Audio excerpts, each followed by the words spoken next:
নম্বর হাদিস দেখেন, 2059 নম্বর হাদিস সহিহ বুখারী।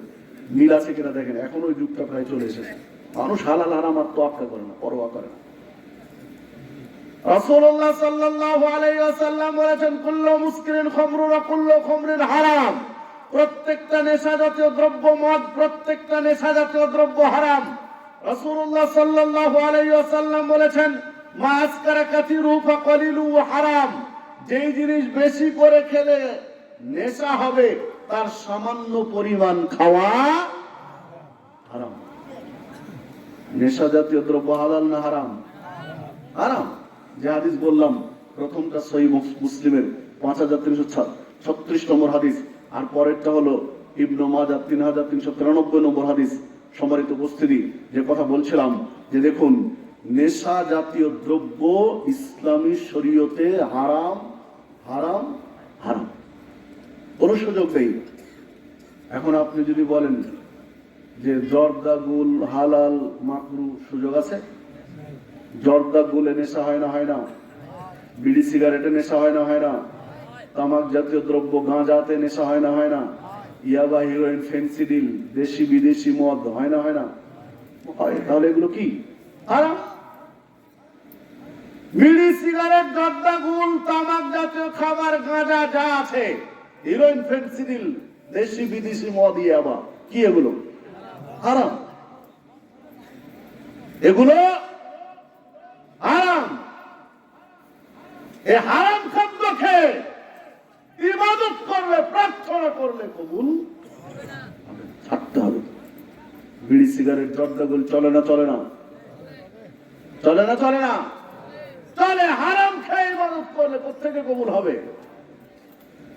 যারা বিড়ি খায় এদের হায়া শরম লজ্জা কিচ্ছু নেই। মুসলমানদের মধ্যে, মুসলিমদের মধ্যে সবচেয়ে বেহায়া জাতি হলো বিড়ি খোর।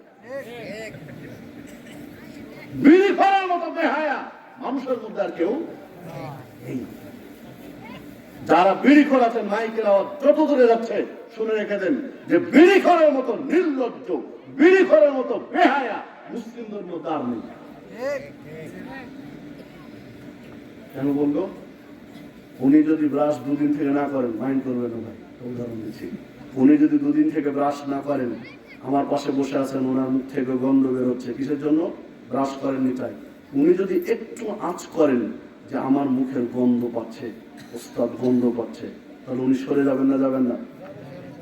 যাবে না? মুখ ঘুরায় নিবে, মুখে ঘুরে ঢেকে কথা বলবে। কারণ ওনার মধ্যে কি আছে? হায়া আছে, শরম আছে। প্রত্যেকটা বিড়ি খোরের কাছে এরিয়াতে গেলে বিড়ির গন্ধ পাওয়া যায়।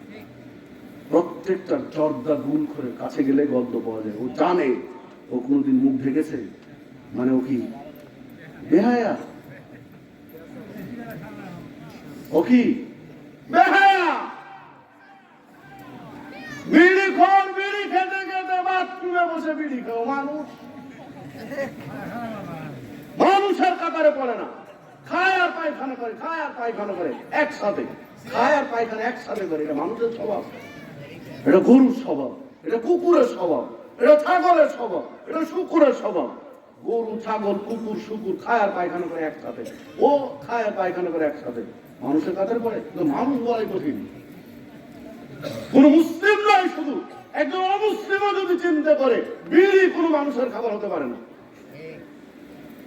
বিড়ি কোনো মানুষের খাদ্য হতে পারে না। কোন অমুসলিমও যদি ঠান্ডা মাথায় চিন্তা করে, তো মাথায় আসবে যে বিড়ি কোনো মানুষের খাদ্য হতে পারে না। খাবে আর পায়খানা করবে, এটা তো মানুষের স্বভাব হতে পারে না। ওই যে বেটা লিখেছে বিল বোর্ডে, সাইন বোর্ডে, স্বাদে গন্ধে অতুলনীয়, প্রতি টানে তৃপ্তি আনে। ও বেটা ঠিকই লিখেছে, অনেক গবেষণা করে লিখেছে। কারণ সকাল ভোরে বাসি পেটে যা আউট করে বাথরুমে বসে, আর যা খায়, যা আউট করে তার গন্ধ, আর যা খায় তার স্বাদ আসলে অতুলনীয়। ওটা কোনো তুলনাই হবে না। হবে তুলনা? ওই গন্ধ আর ওই স্বাদ, ওই জায়গার কোন তুলনা হবে? ও বেটা খুব চিন্তা করে লিখেছে, যে লিখেছে এই বিলবোর্ড, এই সাইনবোর্ড। সম্মানিত উপস্থিতি, বিড়ি করে মাথায় দিয়ে গেলাম, একটু চিন্তা করবেন। আমার কথাটা শুধু আপনার কলিজা ছিদ্র হয়ে ঢুকুক, কালকে সারাদিন ভেবে সিদ্ধান্ত নিন, খাবেন না ছেড়ে দিবেন।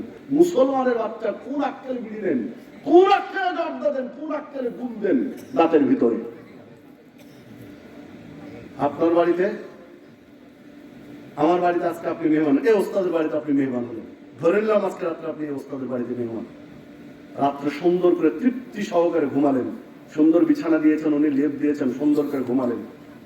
ফজরের সালাতের সময় ঘুম থেকে উঠালো, ওস্তাদ উঠিয়ে যখন আপনি বাথরুমে ঢুকছেন, তখন ওস্তাদ বললেন কি, একটা দেশি মুরগির ডিম সিদ্ধ করে একটা পিরিচে ছিলে একটু লবণ দিয়ে আপনি বাথরুমে ঢুকছেন, তখন দিয়ে দিলেন, ভাই বসতে খাবেন। কি বলবেন? ওস্তাদকে বলবেন যে ওস্তাদের স্ক্রু ঢিল হয়ে গেছে।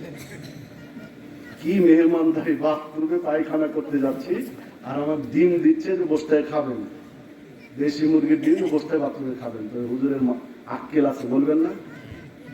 ও ওস্তাদ একদিন ভালো জিনিস আপনাকে বাথরুমে খেতে দিয়েছেন, তাই উনি বেআক্কেল, স্ক্রু ঢিল। আর মিয়া তুমি প্রত্যেক দিন কি টানো, তোমার আক্কেল আছে?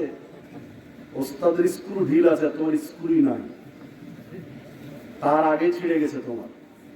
যদি স্ক্রু থাকতো মাথায়, তাহলে বিড়ি কোনো মুসলিম খেত না। বাথরুমে যে জিনিস খায় ওটা মুসলমান খাওয়া নয়, কোনো অমুসলিমও খাবে না, যেটা কোনো মানুষের খাদ্য হতে পারে না, যে জিনিস বাথরুমে খায় মানুষ।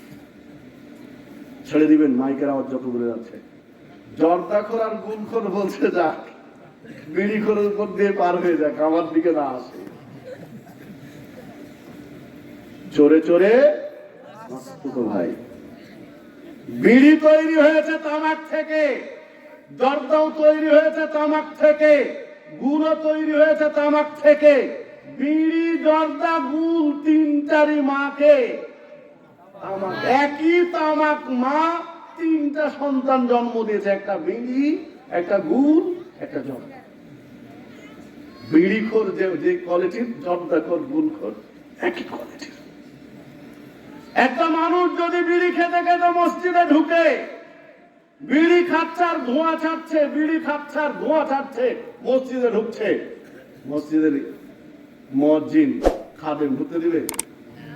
ধমকাবে ভিতর থেকে, এই যাও মুখ ধুয়ে আসো, বিড়ি টানছে আর ধোঁয়া ছাড়ছে, মসজিদে যাও মুখ ধুয়ে অজু করে আসো। ও ধমকাচ্ছে, ও দেখেন জর্দা দিয়ে পান চাওয়াচ্ছে। যে ধমকাচ্ছে দেখেন ও দাঁতে গুল মেরে ধমকাচ্ছে। এই বিড়িখোর জানে না যে আমার চেয়েও খারাপ, জানলে বলতো যে চাচা আসেন দুজনে বেরোবে, আমিও যা আপনিও তাই। যে বিড়ি খায় ও তামাক পুড়িয়ে ধোঁয়া খায়, বিড়িখোর তামাক পুড়িয়ে ধোঁয়া খায়, জর্দাখোর তামাক চিবিয়ে রস খায়। কার অপরাধ বেশি এবার আপনি বলেন? বিড়িখোর তামাক পুড়িয়ে ধোঁয়া খায়, জর্দাখোর তামাক চিবিয়ে রস খায়, কার ক্ষতি বেশি? জর্দাখোরের। বিড়ির চেয়ে জর্দা খারাপ। চিকিৎসা বিজ্ঞানের সহযোগিতা নেন, স্বাস্থ্য বিজ্ঞানের সহযোগিতা নেন, দেখেন কি বলে, বিড়ির চেয়ে জর্দার ক্ষতি বেশি। আর গুলখোর তো চাবানো লাগে না, শুধু দাঁতে মারলেই হয়, পুরোটাই যাবে। বিড়ির চেয়ে জর্দা খারাপ, জর্দার চেয়ে গুল খারাপ। এগুলো একটু খোলামেলা বলার অর্থ হলো যে এগুলো, এসব হারাম করে সংখ্যা অনেক বেশি। যে হারাম খাইছে তো হারাম করবে, এই হারাম করার সংখ্যা অনেক বেশি। জর্দা, বিড়ি, গুল করে সংখ্যা অনেক বেশি। এই জন্য একটু কথা বললাম, যে জন্য আগামীকালকে ঝেড়ে ফেলে দেবেন, মানুষকে ফেলে দেন। এগুলো হারাম খাবার খান। বিড়ির পিছনে, জর্দার পিছনে, গুলের পিছনে যে টাকা ইনভেস্ট করেছেন, যে টাকা ব্যয় করেছেন, একটা হালাল খাবার খান। প্রত্যেকদিন একটা করে ডিম খান, প্রত্যেকদিন একটু করে মধু খান, প্রত্যেকদিন একটা করে ফল খান, প্রত্যেকদিন একটা করে খেজুর খান। আপনার শরীরের শক্তি, সামর্থ্য, চেহারা পরিবর্তন হয়ে যাবে। সহিহ বুখারীর হাদিস, আল্লাহ রাসূল সাল্লাল্লাহু আলাইহি ওয়াসাল্লাম বলছেন, কোন ব্যক্তি যদি সকালে খালি পেটে 7টা আজওয়া খেজুর খেতে পারে, কয়টা? 7টা আজওয়া খেজুর খেতে পারে, তাহলে ওই দিন কোন বিষাক্ত প্রাণী, সাপ পর্যন্ত যদি কামড় দেয়, কোনো বিষ লাগবে না। আজওয়া খেজুরের মধ্যে বিষ প্রতিরোধক এমন কিছু প্রোটিন উপাদান আল্লাহ দিয়ে দিয়েছেন, যে সাপেও যদি কাটে, কোনো বিষাক্ত প্রাণীও যদি দংশন করে, বিষ ক্রিয়া করবে না, কাজ দেবে না। ভাই, বিড়ির পিছনে সময় না ব্যয় করে যদি 7টা করে আজওয়া খেজুর খান, দেখেন আপনার শরীর কি হয়। আজওয়া খেজুর খান, বাংলাদেশে পাওয়া যায়, আগে পাওয়া যেত না, দুষ্প্রাপ্য ছিল, কম পাওয়া যেত। এখন তো বাংলাদেশে অহরহ, আপনার বগুড়াতে কত পাবেন, গোবিন্দগঞ্জে গেলে হয়তো গোবিন্দগঞ্জে আজও খেজুর খেজুর পাবেন, গোবিন্দগঞ্জে পাবেন, গাইবান্ধে তো পাবেনি। বগুড়া তো অ্যাভেলেবল, বগুড়া তো রাজধানী হতে হতে হতে পারবে না আপনাদের। আবার সুযোগ আল্লাহ চাইলে আসতেও পারে নাকি। যে কথা বলছিলাম, হালাল খাবারের মধ্যে আল্লাহ সব উপাদান রেখে দিয়েছে। হারাম খাদ্য খেয়ে ইবাদত কবুল হয় না, এগুলো ছেড়ে দিতে হবে। শয়তান চায় না যে মানুষ জান্নাতে যাক, শয়তান চায় তার দলের সংখ্যা, লোকের সংখ্যা বেশি হোক। এই জন্য আপনাকে হারাম খেয়ে খাওয়া শিখিয়েছে, হারাম খাবারের প্রতি উদ্বুদ্ধ করেছে। চুরি করে বিড়ি খাবে, চুরি করে।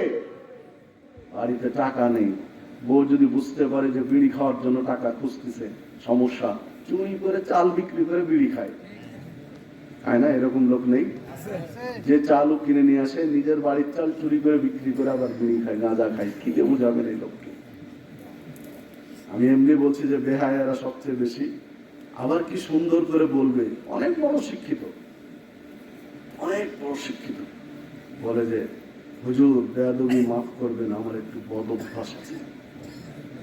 মাঝে মাঝে জার্নি করতে গিয়ে পাশের সিটে পড়ে গেছে এরকম ভদ্রলোক, বিড়ি না খেলে হচ্ছে না, তখন বলে, আমার নিজের কথাই বলছে, আমাকেই বলেছে একাধিক দিন, কোথায় কি বলতে পারবো অত বলতে চাচ্ছে না, যদি কোনোভাবে ওয়াজটা শুনে তো খারাপ লাগবে তার। সুন্দর করে বলে যে হুজুর বেয়াদবি মাফ করবেন, আমার একটা বদ অভ্যাস আছে, যে বিড়ি ধরাই। তো মিয়া তুমি বুঝোই যে এটা বেয়াদবি, তুমি এটা বুঝোই যে বদ অভ্যাস, তুমি ছাড়তে পারো না। বদ অভ্যাস বেয়াদবি তুমি বুঝো, এটা তো ছাড়তে সমস্যা কি? মানে হায়া শরম যে কম আছে, আরো আরো প্রমাণ লাগবে।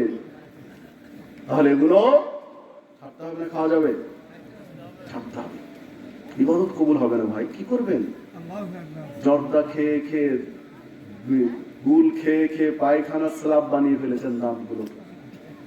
পায়খানার স্ল্যাব হচ্ছে পরিষ্কার আছে আপনার দাঁতের চেয়ে,